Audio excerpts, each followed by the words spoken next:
Petrol diesel से excise duty में राहत मिली है। पेट्रोल से एक्साइज ड्यूटी 13 रुपये से घटाकर 3 रुपये लीटर कर दिया गया।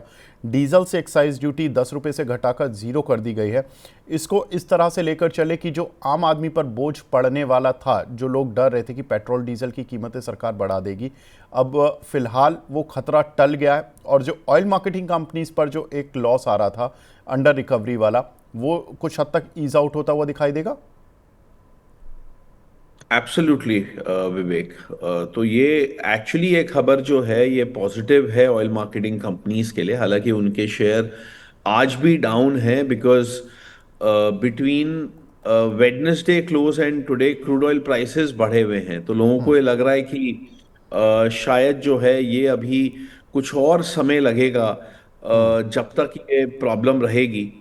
सो आई थिंक जो गवर्नमेंट ने किया है वो इस समय के लिए बिल्कुल सही स्टेप है। मगर उसके और कंसर्न्स जो हैं वो निकल के ये आते हैं कि फिस्कल डेफिसिट जो है वो थोड़ा सा इस साल में जो प्रोजेक्शंस हैं शायद हो सकता है हम मीट ना कर पाएं और अगले साल के लिए भी थोड़ी सी दिक्कतें उसमें आएंगी।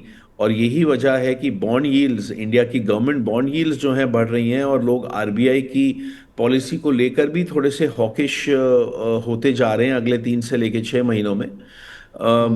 तो इसके बहुत सारे जो हैं एंगल्स हैं।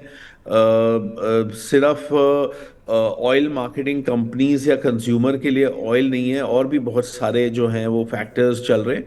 सो आई थिंक कुल मिलाकर सिचुएशन बहुत कॉम्प्लिकेटेड है। मगर मैं समझता हूँ कि ये जो है कोई ना कोई ऑफ रैंप जो है वो अगले 2 से लेकर 3 हफ्तों में मिलेगा, और अप्रैल के अंदर अंदर जो है ये वॉर या तो खत्म हो जाएगा या इतना लो ग्रेड और इररेलेवेंट हो जाएगा कि उसके बारे में जो है हमें बहुत ज्यादा बातचीत नहीं करनी पड़ेगी।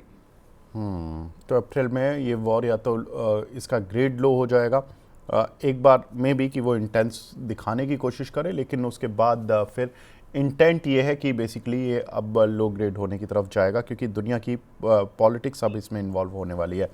लेकिन अमित सर, ये चीज़ जो कि ऑयल मार्केटिंग कंपनीज के लिए जो अंडर रिकवरी वाला पार्ट है, 10-10 रुपये आपको पेट्रोल और डीजल की एक्साइज ड्यूटी का एक बेनिफिट एक तरह से मिल गया। आम आदमी को इससे कोई फ़ायदा नहीं मिला, लेकिन अगर आपको कोई नुकसान होने वाला, वो नुकसान नहीं हो, ये भी एक बड़ा फ़ायदा है कि अगर हम 10-10 रुपये लीटर पेट्रोल या डीजल पर एक्स्ट्रा देते, 5 रुपये 10 रुपये लीटर, तो शायद एक आम आदमी को नुकसान होता। अब इसमें चूंकि एक्साइज ड्यूटी घटाई है, इसका थोड़ा मैं मैथ समझना चाह रहा था सर, कि क्या ये एक्साइज ड्यूटी का बेनिफिट एक मतलब ये तुरंत ही ऑयल मार्केटिंग कंपनीज अपने प्राइस बढ़ाकर किस तरह से एब्जॉर्व कैसे करेंगी? वो प्राइस बढ़ाएंगी और वहाँ से एक्साइज ड्यूटी कट हो जाएगा, तो नेट नेट प्राइस में कोई इम्पैक्ट नहीं आएगा, इसी तरह से होगा सर?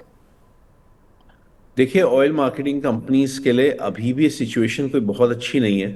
क्योंकि जितना गवर्नमेंट ने ड्यूटी कट किया है, क्रूड ऑयल एक्चुअली उससे बहुत ज्यादा बढ़ा है पिछले 1 महीने में, वॉर शुरू होने से पहले से लेके अब तक।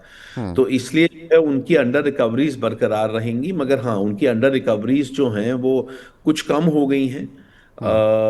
बट उनको राहत उनको भी तभी मिलेगी जब क्रूड ऑयल प्राइसेस कम आएंगे।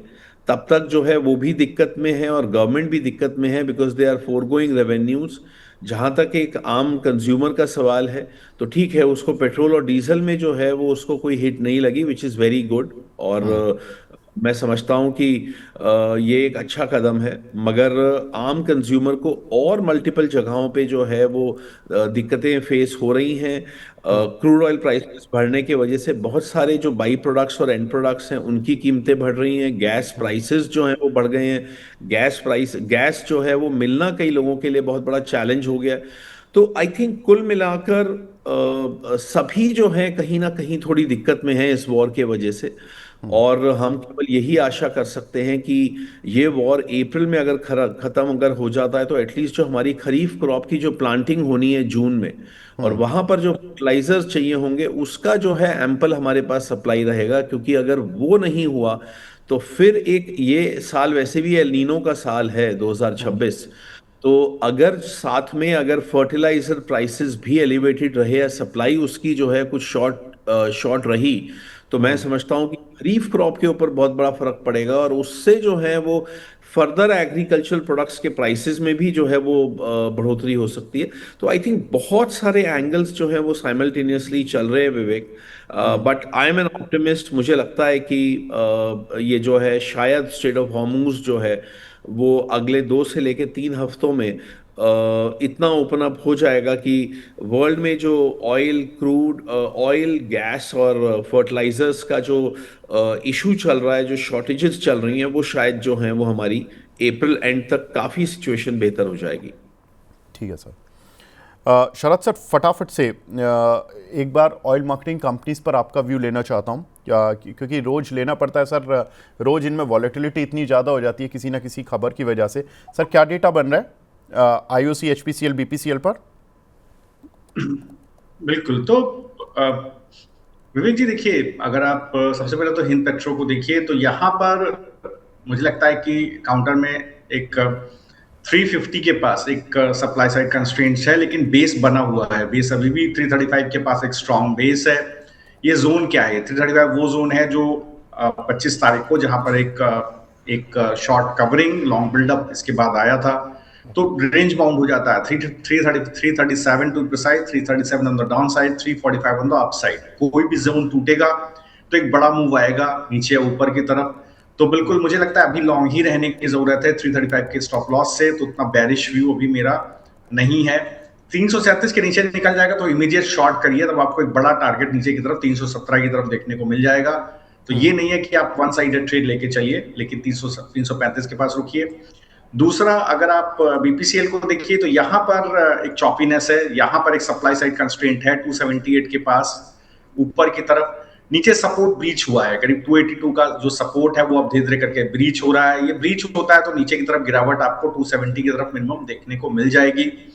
शॉर्ट्स कट गए ऊपर की तरफ, अगर जो 288 के पास है, 287 के पास है, तो आपको एक शार्प अप मूव 298 की तरफ देखने को मिलेगा। तो दोनों साइड का ट्रेड आपको मिल सकता है।